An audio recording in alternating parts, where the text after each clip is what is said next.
নমস্কার বন্ধুরা, চলে এসেছি জীবিকা ভরসার পরবর্তী ভিডিও নিয়ে। আমার নাম ইন্দ্রনাথ ব্যানার্জি। আর আজকে আমার ভিডিওর টপিক হলো, অনেক নতুন ফার্মার আছেন বা অনেকে আছেন যারা নতুন ফার্ম তৈরি করছেন। তো তারা আমার সাথে যোগাযোগ করার চেষ্টা করছেন এবং তারা মেসেজ করছেন যে তারা একটি বিষয় নিয়ে আলোচনা করার জন্য আমাকে অনুরোধ করছিলেন যে কোন ফার্মিংটা করলে পরে বেশি লাভজনক হবে, যেরকম ব্রয়লার ফার্মিং বা সোনালি ফার্মিং, কোনটা করলে বেশি লাভজনক হবে এবং ক্ষতির সম্ভাবনা অনেকটা কম থাকবে। তো সেক্ষেত্রে এই ভিডিওতে আমি ওই টপিকটা নিয়ে আলোচনা করব। আর এই ভিডিওটি যদি আপনাদের ভালো লাগে, ভিডিওটিতে অবশ্যই লাইক দেবেন আর আমার ভিডিওটি শেয়ার করবেন, যাতে আপনার পরিচিত কেউ এই ভিডিওটির থেকে উপকৃত হয়। আর আমার চ্যানেলে নতুন হলে পরে চ্যানেলটি অবশ্যই সাবস্ক্রাইব করে নেবেন। তাহলে আজকে টপিক শুরু করা যাক। দুটি কথা বলে নেব। এটি আমাদের নতুন গল্পের চ্যানেল, আর এই চ্যানেলে আপনারা ভয়ঙ্কর ভূতের গল্প এবং বিভিন্ন রহস্যজনক গল্প শুনতে পাবেন। আর এই চ্যানেলটি বাচ্চাদের আশা করি খুবই পছন্দ হবে, সঙ্গে আপনাদেরও খুব পছন্দ হবে। সেই জন্য এই চ্যানেলটিকে অবশ্যই সাবস্ক্রাইব করে নেবেন এবং শেয়ার করবেন। আর এই চ্যানেলটির লিংক এই ভিডিওর ডেসক্রিপশনে দেওয়া রইল। প্রথমেই বলবো, আমি ব্রয়লার ফার্মিং এবং সোনালি ফার্মিং তিনটেই করে থাকি। তো সেক্ষেত্রে আমার ব্রয়লার ফার্মিংটা বড় আর বাদবাকি ছোট দুটো রয়েছে। মানে ব্রয়লারের ফার্মিংটাও আমার ছোট, ফার্মটা ছোট, আর সোনালির ফার্মটাও আমার ছোট। তো সেক্ষেত্রে সেটুকু অভিজ্ঞতা থেকে আমি যেটা বলবো যে পুরোপুরি ফার্মিংটা কিন্তু ডিপেন্ড করে আপনার আশেপাশের বাজারে চাহিদা হিসাবে এবং আপনার আশেপাশে যে ফিডের দোকান বা মেডিসিন, মানে পোলট্রি মেডিসিনের যে দোকান, সেগুলো কতটা আপনাদের আশেপাশে অ্যাভেলেবেল আছে। এবার আপনাদের যদি অনেক দূর থেকে ফিড সংগ্রহ করে নিয়ে আসতে হয় বা মেডিসিন হয়তো সব কিছু পাওয়া যাচ্ছে না বা অনেক দূর থেকে নিয়ে আসতে হয়, সেক্ষেত্রে কিন্তু খরচা অনেকটাই বেড়ে যাবে ফার্মিংয়ের ক্ষেত্রে। এইবার বাজার চাহিদা যেটা আগে বললাম, আপনাদের মানে লোকাল মার্কেটে যেটা চাহিদা সব থেকে বেশি আছে আমার মতে সেটাই করা সুবিধাজনক। কারণ যে মুরগিটি মার্কেটের চাহিদা কম আপনাদের এলাকাতে, সেই মুরগিটা কিন্তু আপনাদের বিক্রি করতে খুবই সমস্যা হবে। এবং যেটা সোনালির ক্ষেত্রে যেটা বলবো, সোনালি যদি আপনারা ডিমের জন্য করে থাকেন সেটা আলাদা ব্যাপার, কিন্তু মাংসের জন্য যদি করে থাকেন সেক্ষেত্রে কিন্তু 3 মাস বা তার থেকে একটু বেশি, মানে 3.5 মাসে গিয়ে 1250, 1300, 1400 খুব এরকম ওজন আসে। তো দামটা একটু বেশি পেলে পরেও বিক্রি করতে একটু কম বেশি সমস্যা হয়, অনেক ফার্মার আমাকে জানান। কারণ সোনালী মুরগিটার দামটা একটু বেশি হওয়াতে এর খদ্দের অনেকটা কম থাকে। সেক্ষেত্রে আমি বলবো সোনালির থেকে আমার কাছে ব্রয়লার মুরগিটা বেশি লাভজনক মনে হয়।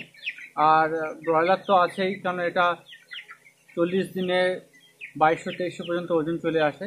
কিন্তু ব্রয়লার ফার্মিংয়ে সমস্যা হচ্ছে এটা রিস্ক খুব বেশি, আর লাভের পরিমাণ যেহেতু একটু বেশি থাকে কিন্তু রিস্কও অনেক বেশি।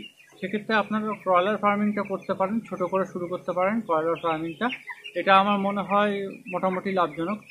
আর ব্রয়লার ফার্মিং যদি করতে চান সেক্ষেত্রে আমি বলবো যে আপনারা কোম্পানির আন্ডারে করলে পরে ভালো হবে, কারণ ব্রয়লার ফার্মিংটা কিন্তু অনেক বেশি রিস্ক, কারণ এটা রোগ বেশি অ্যাটাক করে আর মার্কেট অনেক সময় খুব ডাউনে চলে যায়।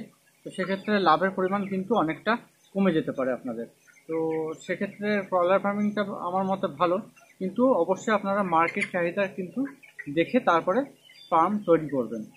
আমার যে বাড়িতে ফার্ম আছে সেটা ব্রয়লার ফার্মিংটা আমার 200 ফার্ম। তো আমি রোটেট করে করি, 100 বড় থাকে, 100 ছোট থাকে, মানে সবসময় রোটেশনটা থাকে। যখনই বড়টা বিক্রি হয়ে যায় পেছনের 100 আবার রেডি হয়ে যায়, আবার আমি 100 পিস বাচ্চা তুলে নিই। তো আমাদের এখানে খুব বেশি করলে পরে একটু চাপ হয়ে যায়। এর আগে আমি একবারে 200 করেছিলাম, তখন আমার তো বিক্রি করতে সমস্যা হয়েছিল।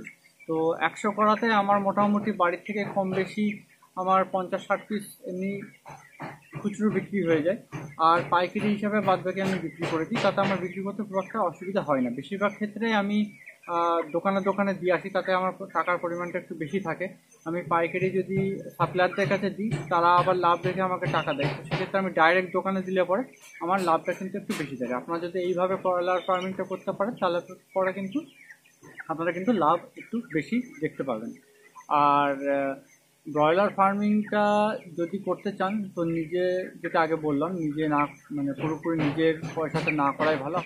আপনারা যদি কোম্পানির আন্ডারে করতে পারেন সেক্ষেত্রে কিন্তু আপনাদের রিস্ক অনেক কমে যাবে, আর আপনাদের কিন্তু একটা মিনিমাম অ্যামাউন্টই খরচা হবে, কাঠের গুঁড়ো, সামান্য কিছু মেডিসিন আর ইলেকট্রিকের বিল। বাদবাকি কিন্তু কোম্পানির আন্ডারে করলে পরে আপনাদের ফিড, মেডিসিন, বেশিরভাগ মেডিসিন, ফিড, বাচ্চা বা ট্রাভেল খরচা, টাইমে বাচ্চা মুরগি তুলে নেওয়া, এগুলো কিন্তু সব কিছু কিন্তু কোম্পানি দেখাশোনা করবে। প্লাস কোম্পানির আন্ডারে একটা ভালো ডাক্তার থাকে, আপনারা ঠিকঠাক তার কাছ থেকে ফার্মিংয়ের সমস্ত কিছু জেনে নিতে পারবেন। এটা কিন্তু একটা ভালো সুবিধা কোম্পানির আন্ডারে করা। এবার কোম্পানির আন্ডারে করতে গেলে পরে আপনাদের কিন্তু কিছু প্রয়োজনীয় ডকুমেন্টস ওদের কাছে রাখতে হয়, যেরকম আপনাদের ট্রেড লাইসেন্স থাকতে হবে এবং জমির ঠিকঠাক কাগজপত্র থাকতে হবে, এবং সবথেকে বড় ব্যাপার আপনাদের ফার্মিংয়ের আশেপাশে যে বাড়িঘর আছে সেই সমস্ত বাড়িঘরগুলো থেকে নো অবজেকশন একটা লেটার কিন্তু থাকতে হবে। এগুলো কিন্তু কোম্পানি দেখে, কারণ এইসব যে জিনিসগুলো যদি না থাকে তারা কিন্তু বেশিরভাগ বড় কোম্পানিগুলো কিন্তু বাচ্চা দিতে চায় না। তো আমি এখন কোম্পানির এই যে ব্রয়লার ফার্ম, আপনার যে ব্রয়লার যেটা মুরগিগুলো দেখতে পাচ্ছেন, এটা কিন্তু আমার কোম্পানির ফার্মিং। আমি কোম্পানির নামটা আপনাদের বলতে পারছি না এই মুহূর্তে, কারণ এটা ঠিক রুলসের মধ্যে পড়ে না, ইউটিউবের রুলসের। কোনো কোম্পানির আমি এইভাবে ডাইরেক্ট নাম বলতে পারি না। তো অনেক ভালো ভালো কোম্পানি আছে, আপনারা একটু মার্কেটে খোঁজ নিলে পরেই দেখতে পাবেন বা শুনতে পাবেন। তো যদি ব্রয়লার ফার্মিং করতে চান আমি সাজেস্ট করবো আপনারা কোম্পানি আন্ডারে করুন। আর যদি আপনারা মনে করেন যে নিজের টাকাতে ফার্মিং করবেন সেক্ষেত্রে আমি বলবো তাহলে ব্রয়লার ফার্মিং করুন, তাহলে কিন্তু 2 মাসে 2 কেজি প্লাস গড় পেয়ে যাবেন এবং দামটা কিন্তু মোটামুটি ভালোই থাকে। তো সেক্ষেত্রে আজকের টপিকটা এটাই ছিল। আর আজকের টপিকটা ভালো লাগলে পরে আমার ভিডিওটা একটা লাইক দিয়ে দেবেন আর ভিডিওটি শেয়ার করবেন, যাতে আপনার পরিচিত কেউ এই ভিডিওটি থেকে উপকৃত হয়। আর আমার চ্যানেলে নতুন হলে পরে চ্যানেলটা কিন্তু অবশ্যই সাবস্ক্রাইব করে নেবেন। তাহলে সবাই সুস্থ থাকবেন, ভালো থাকবেন, ধন্যবাদ।